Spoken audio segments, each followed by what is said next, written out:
Hey guys, Future Ash here. I forgot to record an intro for this, but in the last video, we left off right after the school prank, so we're going to just go ahead and jump right in there. But before we get started, don't forget to subscribe so you don't miss out on future episodes, and let's hop right in. It's now recess at Dujain Institute. I don't know how to pronounce any of these words. I'm probably butchering them all, and if this is some kind of like legitimate language, I apologize for butchering it. Austin and I go for a walk outside on the school grounds, wandering with no particular destination in mind through the streets and that serves as the heart of our small town. It has become a routine. It's not even that big in the first place, but we live in the modest European town whose inhabitants thrive off a rich history and modern-day political lies. I've lived here my entire life, and only positive quality I can think of is the fresh, unpolluted air. In other words, it's really boring. Although, it's still better to die of boredom than try to deal with those brats back at school. Damn, I never expected for it to end so badly. I didn't think it was a big deal. Even though we're pranking everyone more often than before, we haven't done anything too terrible. I guess that's just the risk we took with doing it with a new teacher. Some people take life too seriously. The comedian standing next to me is Aussie Eldwin. He's a perverted, narcissistic guy who can't decide whether he loves women or his own reflection. Alrighty then. He calls himself a lady killer, and I confirm that is true, in the literal sense, from shock and terror usually. Well, to be honest, I know he has a reputation as a womanizer around the school, but from what I've seen, I'm skeptical. He has stuck to me like a parasite ever since I transferred to this school a few years ago. Since then, just like with our little play, we've wasted our time pulling pranks and being dumbasses together. I'm just faking it, but he really has a natural talent for it. Because of our infamous endeavors, no one can take us seriously. That's why we're known as the class clowns above all else. All the years we've been studying here, we've never gotten into any major trouble, just sometimes getting lectured or complained at. The fact that Aussie, although it may seem impossible, has the highest grade in his class probably has something to do with it. And I'm just a pretty face, I guess. I'm a lucky guy who knows how to escape before the smoke sets off the alarm. But it seems we've scared the new teacher a little too much, especially by pretending she might have an immoral relationship with a student. But what else should we have expected from an age that places precedence on political correctness? Real issues are shrugged off while everyone else is off living in their own bubble, dreading that someone might try and pop it. That is a very, very true sentence for the way society is these days. Basically, right now we're discussing where they should chop our heads off and which weapon to use, an axe or a guillotine. I don't regret it, though. It really wasn't that bad. They're just too sensitive. Hey, are you listening to me? Are you doodling again? Every time I get distracted, you always have your nose in that book. It's impressive how long it can take for Aussie to notice his surroundings. Since we left, I've been writing in a small pocket-sized notebook that I always keep with me. And no, I wasn't listening to him. I don't consider it healthy to pay attention to him anyway. I've asked you to a couple of times already. Are you going to show me that what you're writing eventually or not? We've been friends for like 6 years. Still, you've never let me see it. I puff and close the notebook with my thumb and index finger. It's a question that I should expect by now, seeing as this fixation of mine usually catches everyone's attention at the same point. No, it's not weird to write entries in a diary or to jot down ideas, neither of which was what I was doing. It's only because I do it so often that it's even noteworthy. What am I writing? No, Aussie, your question is incorrect, seeing as I'm not the one who's writing anything. It's my hand. It moves itself. Every time I have the premonition of a catastrophe, my fingers themselves scribe the future into this notebook. I've been keeping it a secret because this power, if put in the wrong hands, could be used for evil. Catastrophe?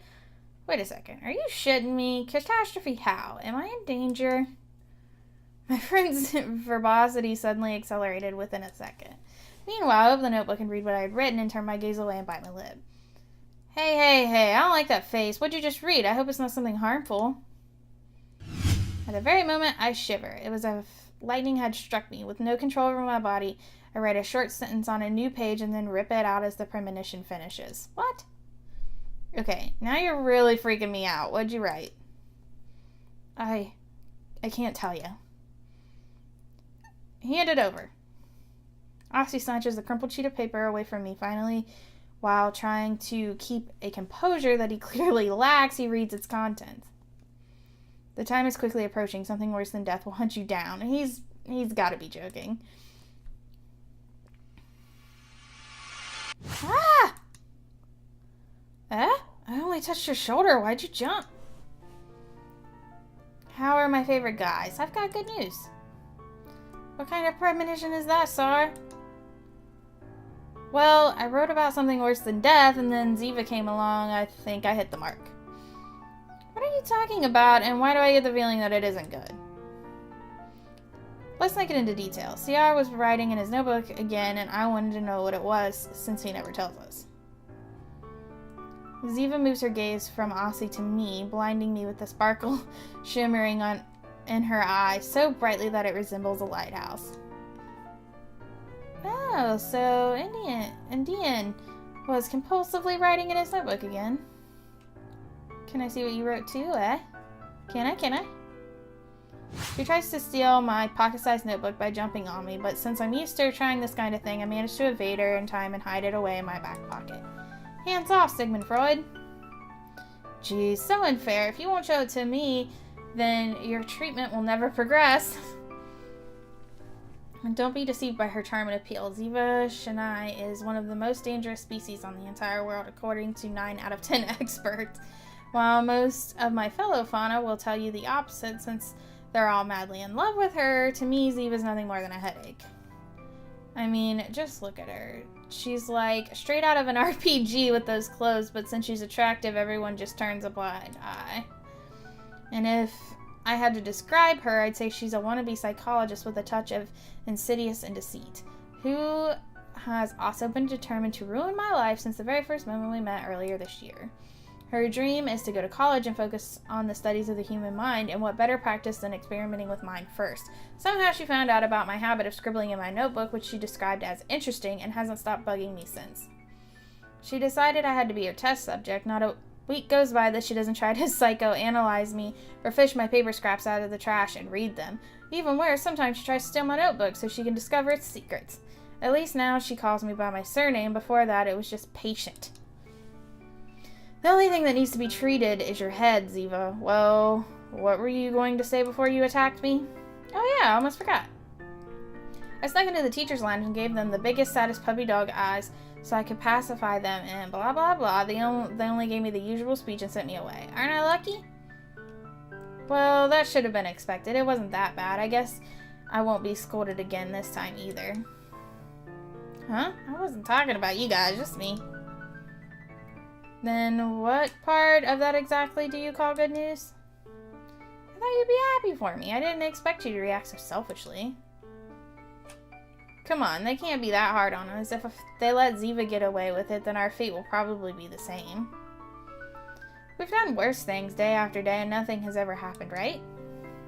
Yeah, but this time was all the master plan of this lady right here, who also insisted on participating in one of our operations with us.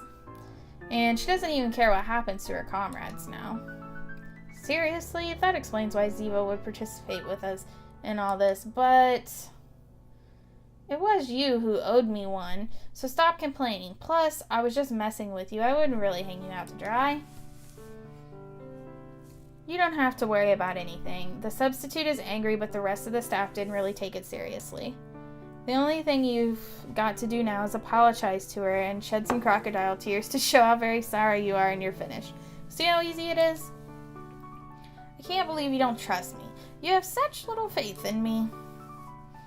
Little to none. Anyway, that was the bare minimum you could have done since you were involved, so stop grumbling. I did help you though, so I want a favor in return. Can you come with me to... Request denied, no favors. Jeez. Come on, what's with the long faces? Remember how in less than a month finals begin? Less fighting and more having a good time so we can leave this place with a good impression, okay?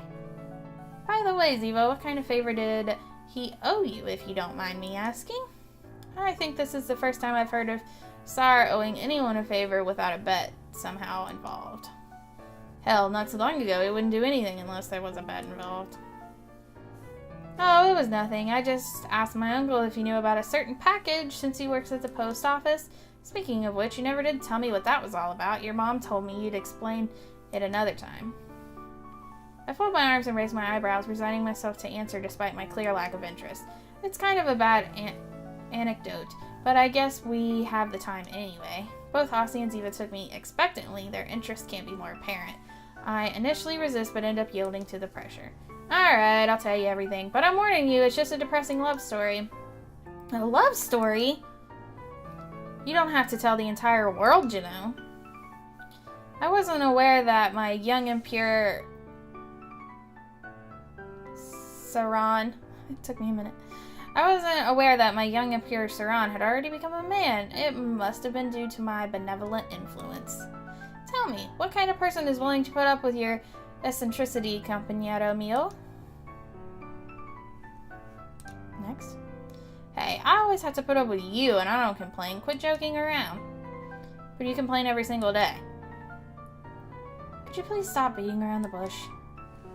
Okay, straight to the point. I get it. I clear my throat before starting. Let's see. It all started one night. I was inside my warm and comfortable room. But your room's a pigsty. I've seen it. Warm and comfortable, as I said.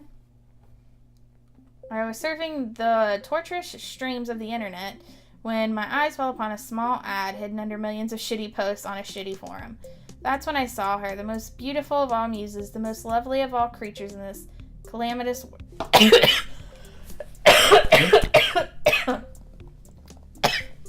Ugh. There's cat hair on my straw.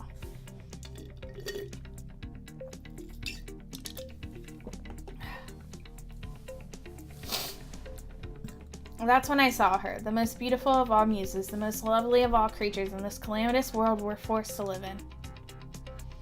A cat girl. A super rare limited edition figurine carved by God himself.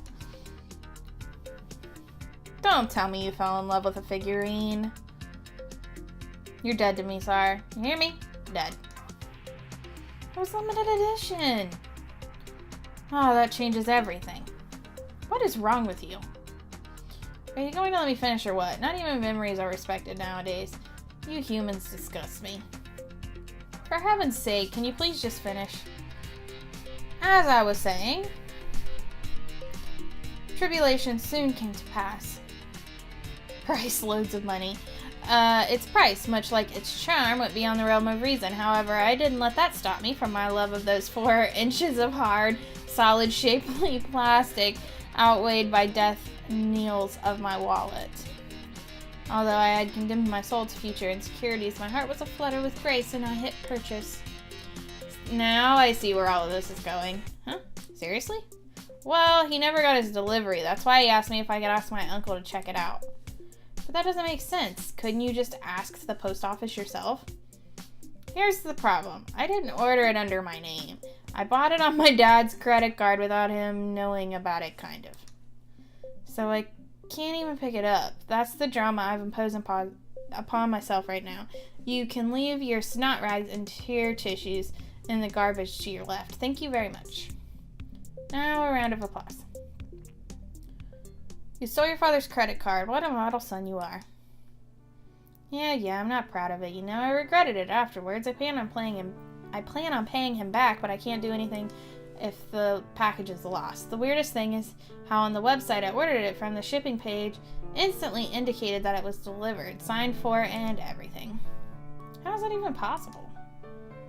I don't know, but there's another mystery.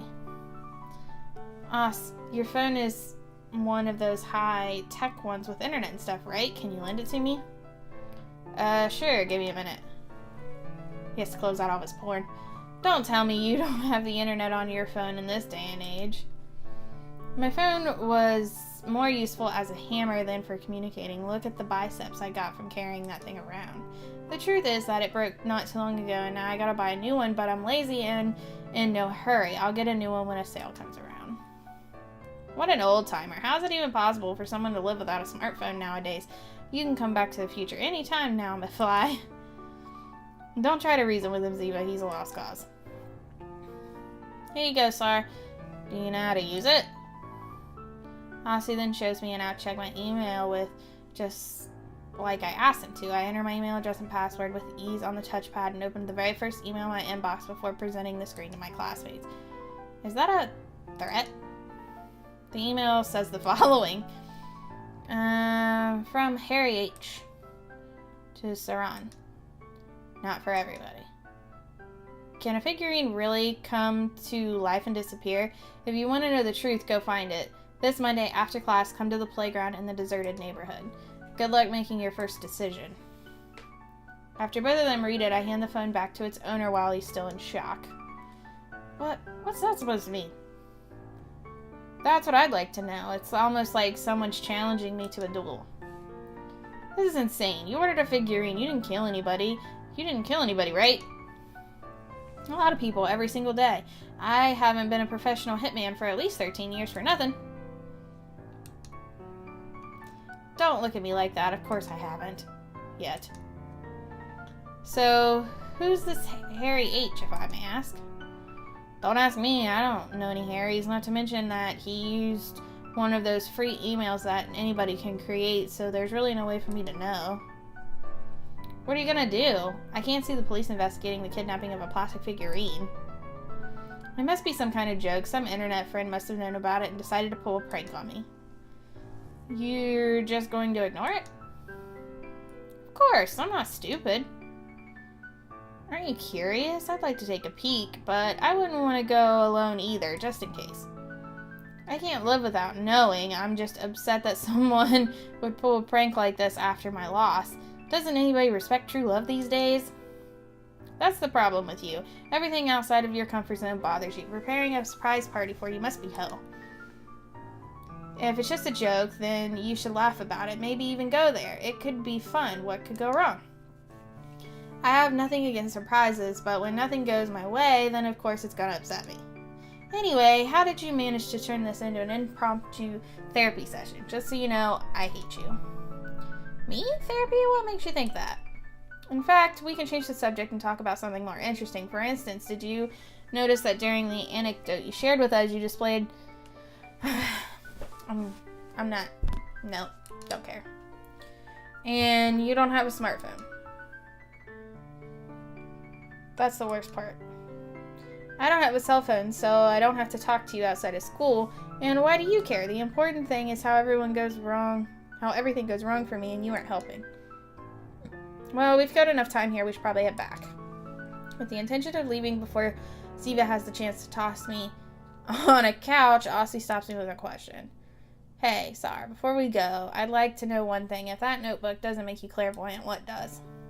I chuckle. I write 2 short notes on a different page to tear them off, handing the first one to Aussie. I'll give you a hint. It isn't actually clairvoyance, it's something similar. I pat him on the arm, bidding him farewell, and leave him behind before he reads the note out loud in a hushed voice. You don't have to flirt with Ziva while I'm looking away. What do you mean? This is more like advice than a premonition, and bad advice at that. Did you say my name? Did he write something about me? Let me see it. Maybe I can come up with some symptoms. Indian shows using my deductive abilities. Speaking of symptoms, how are yours, Ziva? What do you mean? That love sickness you suffered during our little play, it's possible that you suffered some after effects, you know, and I just so happen to know of a good remedy. Oh, now Aussie is delirious. That's cute. We'll treat that some other time, okay? Ziva walks away, leaving the lone reject behind as he puts his hands in his pockets and sighs. Well then, it's then that he finds the second scrap of paper I wrote, which I slipped into his right pocket without him noticing. Sneaky, sneaky. Because she'll turn you down anyway. Impossible. It's unfair that you can predict these things, Zar. You've won this time. And I forgot to record an outro for this as well. But kind of like I said in the last video, the story does seem to be moving kind of slow. I looked this up to see how how long the playthrough was, and the developer's website said about 5 to 10 hours. So there's going to be plenty of episodes of this. I'm hoping in the next episode that we really pick up and things start happening. We've kind of got a good amount of character development at this point, so I think we're going to start moving forward. Things are going to start getting more interesting, so stay tuned. We'll see where this goes, but as always, thank you so much for watching. Don't forget to subscribe, like, and comment before you leave, and I will see you in the next video.